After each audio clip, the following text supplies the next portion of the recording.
I'm going to ask the both of you, but I'm going to start with Mike first. Goals, huge issue for Manchester United. They've got 22 goals in 20 league games, Mike. For a club like Manchester United, that simply can't do at this stage of the season.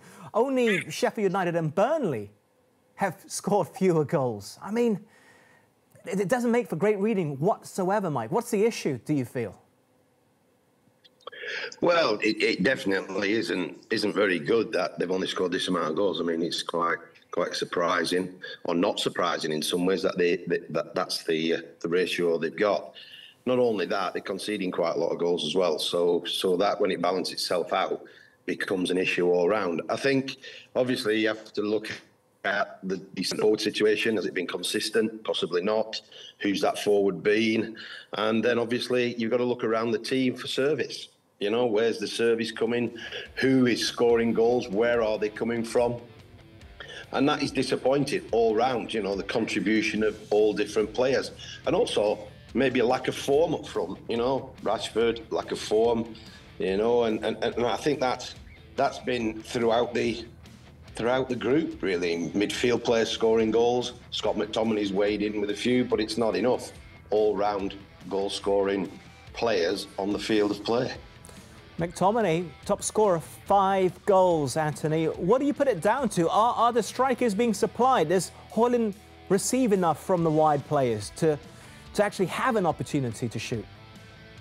Yeah, I think he's been getting in the right positions, and the service has been good. It's just in a couple of spots he's not been that clinical as you'd think a Manchester United number 9 would be. But he's a work in progress. Like he's not the finished article. You got Rashford as well. He needs to be stepping up and contributing to the goal ratio as well. But like the service is there. You've got Fernandes.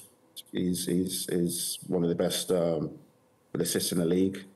And then you've got, as you said, McTominay is a box-to-box midfielder, and he's a top goal scorer. Like that kind of says it all for you. Worst shot conversion ratio in the Premier League, 7.8% heading into this round of fixtures.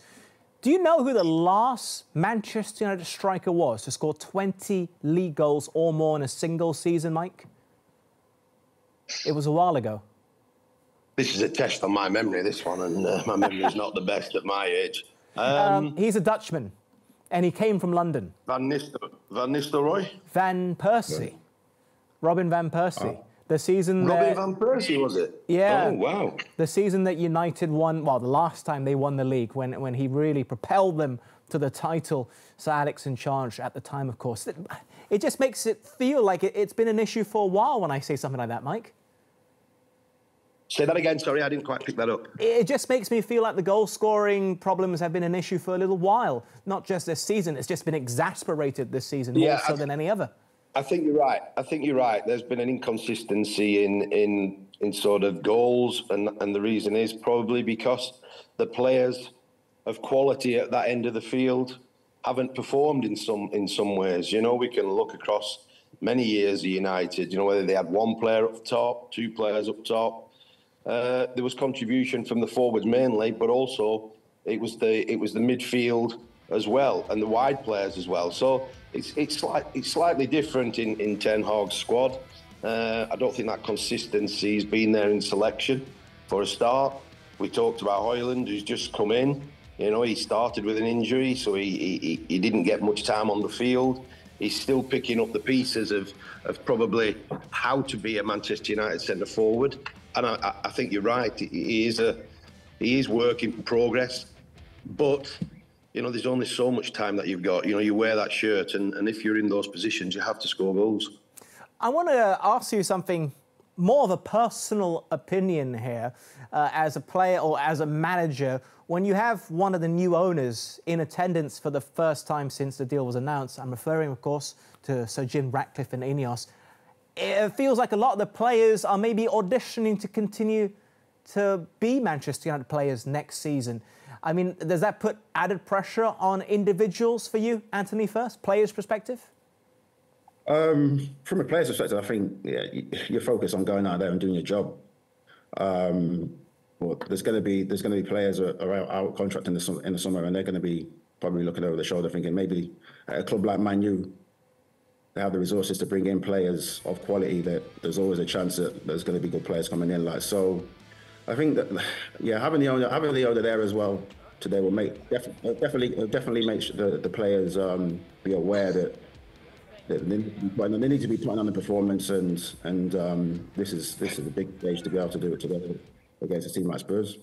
Mike, what about your take on this as a former United player and as part of the coaching staff as well? Well, we've used the word there, owner, but he's not. You know, he's a shareholder. Shareholder. He's come as a shareholder, and he's got a percentage in the club, and he's going to make decisions on the playing staff and what have you. That will probably take a little bit of time. Whether that affects the players or not, I'd like to think not. You know, they have a job to do. They are football players. You concentrate on your performance and the outcome of the game. You know, and over the season, you just perform.